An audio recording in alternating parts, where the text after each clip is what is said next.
What's going on, guys? I'm Coach Mike and welcome back to the channel. So I want to give you guys my first impressions of the XFL. I did watch a couple of games during week one, but I want to break down how the league works. Okay, so first off, it is an 8-team league with 2 divisions. In the West, we have 4 teams: the Seattle Dragons, the LA Wildcats, the Dallas Renegades, and the Houston Roughnecks. We then have the East Division, where we've got the St. Louis Battlehawks, the Tampa Bay Vipers, the New York Guardians, and the DC Defenders. Now, the way it is going to work, guys, is there is going to be a 10-game season. In that 10-week regular season, there is going to be $100,000 up for grabs to the winner of each game. The way it works is basically if you were an active player in that first game, you are going to go ahead and get your split of that $100,000. So that's the way the league works. But I want to go ahead and go over some highlights, give you some things I like, some things I don't like about the XFL, and where I see it going from here.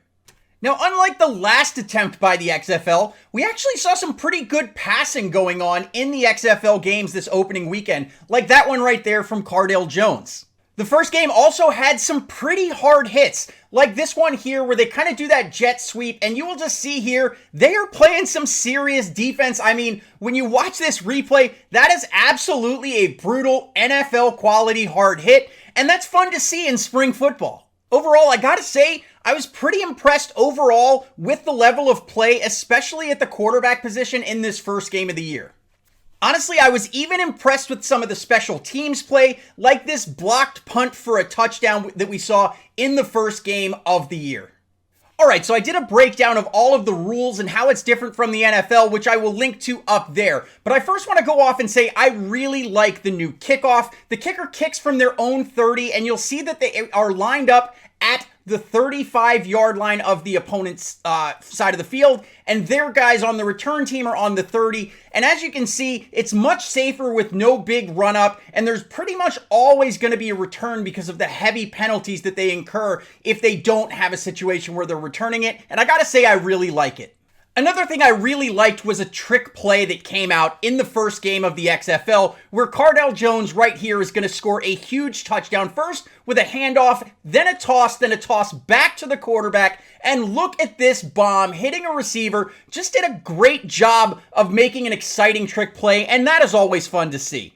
Now, when I saw the over-unders, I was a little bit concerned that it was going to be all offense and that the teams would just not be good defensively, but it turns out that was not the case. As you'll see right here, a receiver slips, and look at this, the defenders ended up coming out, grabbing that one and taking it to the house for a pick six. When I watched this, I was really thinking, you know what? This is some pretty good quality football, and it's definitely kind of giving me a fix after the NFL season was over.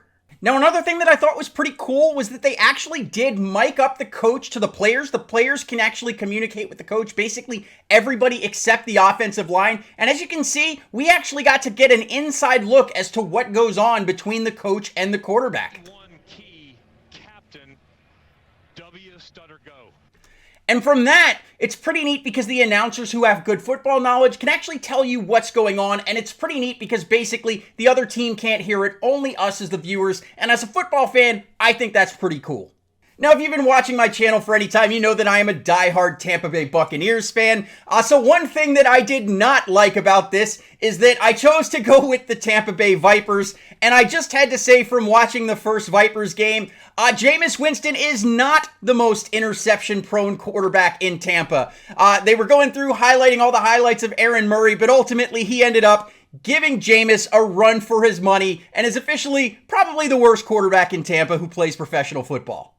And as a Tampa fan, I also can't stand the fact that even watching a new team here in Tampa, we still cannot kick field goals.